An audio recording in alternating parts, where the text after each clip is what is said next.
Before Rome ruled the world, a single choice ignited a 10-year war that would kill the greatest heroes.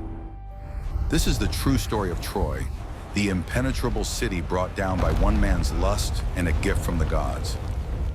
How did one golden apple plunge the world into chaos? Which goddess was chosen? And what was the ultimate price? War. You think you know the myth. Prepare for the full, brutal, and tragic account of the Trojan War. Change everything. The Trojan War, a conflict of myth and legend, occurred around 1184 BCE, shaping the ancient world. A tale of gods and heroes, its dramatic beginning traces back to a forbidden wedding feast.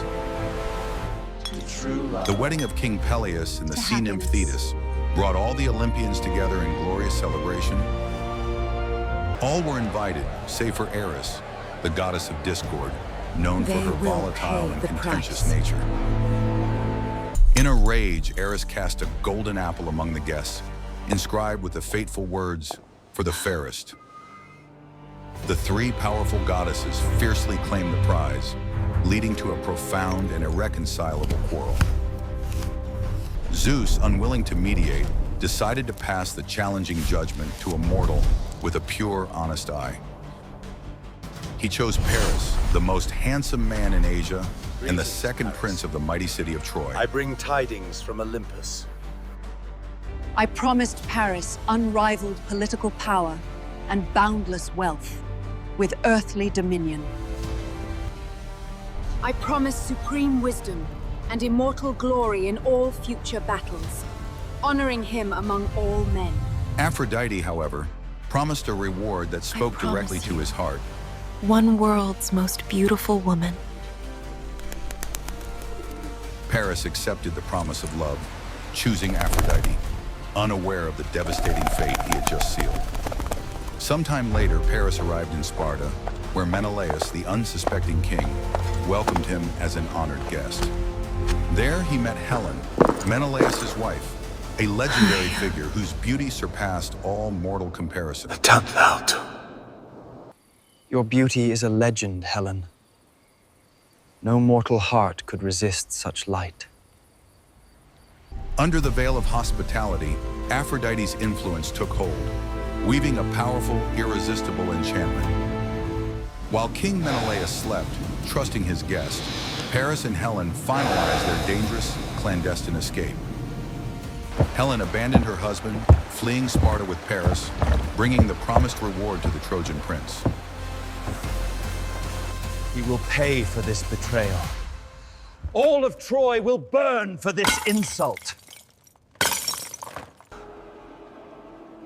Please avenge for me.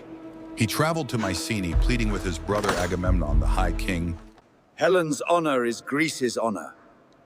We shall take more than a wife back. We shall take Troy. Thanks, my brother. Rage is a terrible strategist, brother. But it is a magnificent motivator for our armies. Troy was no easy target. Its colossal walls, crafted by Apollo and Poseidon, were famed for their strength. They come for revenge, but we fight for our home. The walls will hold, by the grace of the gods. We need a force of destruction. A warrior whose name will strike fear into the hearts of our enemies. Without Achilles. Achilles, half mortal, half god, was dipped into the river Styx by his mother for invulnerability. Held by his heel, that single small area remained mortal, his secret critical weakness. Foreseeing his death, Thetis hid her son, disguised as a girl, among the palace maidens of Lycomedes. The cunning Odysseus arrived, presenting women's trinkets, but cleverly placing weapons among the jewelry. What warrior could resist the bite of polished steel? I say this to you now, as I have said it before. War is not just a test of strength, but a forge of glory. I agree to join the campaign, but I despise Agamemnon. The mortal conflict now drew the attention of the gods, splitting Olympus into two warring factions. Troy gained the powerful backing of Aphrodite, driven by Paris's choice in the warmongering Ares. And Apollo, the sun god, who held ancient affection for Troy, pledged his divine archery and protection. On the Greek side, the two insulted goddesses, Hera and the tactical Athena, furiously plotted Troy's demise. Even the sea god Poseidon held a grudge against Troy, promising future torment for the Trojan defenders. Spartans, to the front! Push forward, don't stop! Glory to Greece! For Greece, for glory! Form ranks! Lock shields! Move out! For 10 relentless years, the Greek army threw themselves against the walls. Yet Troy refused to yield. And push! Pour the oil! To the depths with you! We hold the ball! Hold the line! To the abyss! Pour the... A fierce quarrel erupted when Agamemnon seized Achilles' beloved captive, the beautiful Briseis. If honor is stripped by my king, let the war be fought without my blade. I shall not fight. You are a vulture, Agamemnon. You feast on the spoils of men better than you. Without their greatest champion, the Greek forces suffered massive losses. Their morale plummeted instantly. Please, Achilles. They need you. Your pride costs Greek lives. Lend me your shadow if you will not lend your sword. For Achilles! Patroclus donned the famous armor, successfully rallying the troops and temporarily turning the bloody tide. But the great Hector was not fooled for long. He saw the fire in Patroclus's eyes was not Achilles. In a swift, brutal engagement, Patroclus was struck down and tragically killed by the mighty Prince Hector. Your folly has doomed you, fool. Tell Achilles that Hector is his slayer. Achilles' grief was absolute. His mourning turned into a consuming, lethal, bloodthirsty vengeance. My vengeance will be a darkness that consumes the city. Hector's death will be an offering to your shade. The gods cannot save Hector now. My hands will find his throat.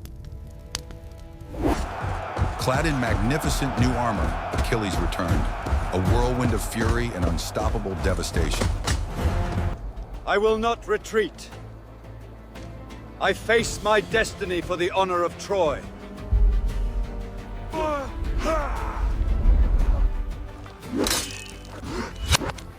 The two greatest heroes of their age met in a legendary final duel before the towering gates of Troy.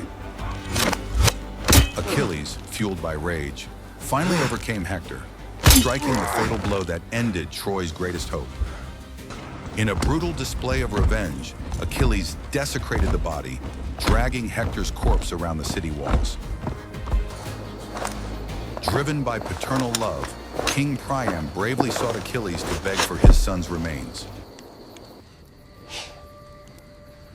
I have kissed the hands of the man who killed my son.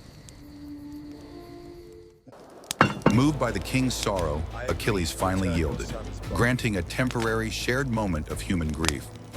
Even without Hector, the stubborn city walls held fast.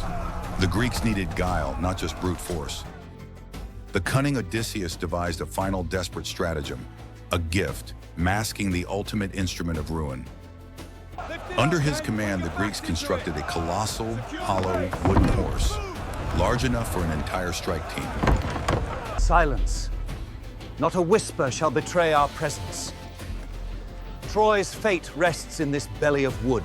The remaining army burned their camps and sailed away, pretending to concede defeat and abandon the entire siege. The Trojans cautiously emerged. They saw the horse, a colossal offering, and mistook it for a tribute to Athena. Beware of Greeks bearing gifts! This is a tomb!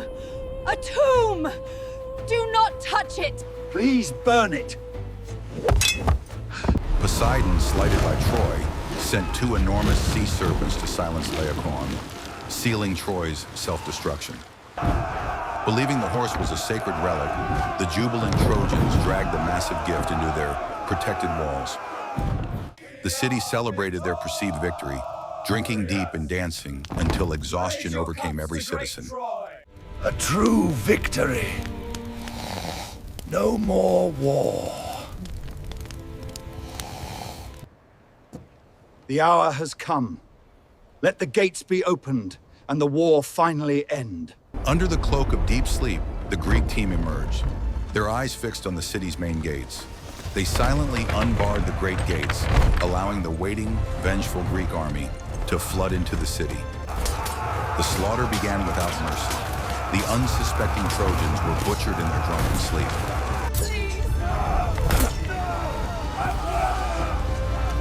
The mighty Troy was brutally ransacked and engulfed in flames, its proud history reduced to cinders.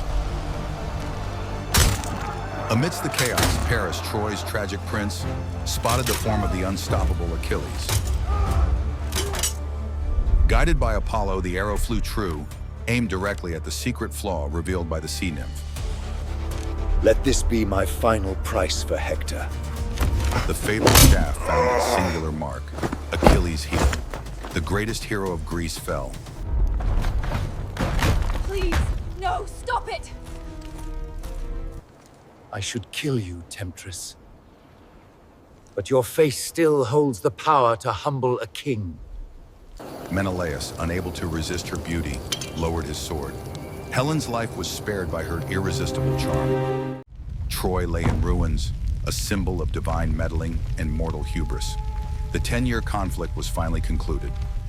To ensure the war's finality, Hector's innocent son was sacrificed, a final, heartbreaking tribute to peace. May the gods judge the cruelty of this victory.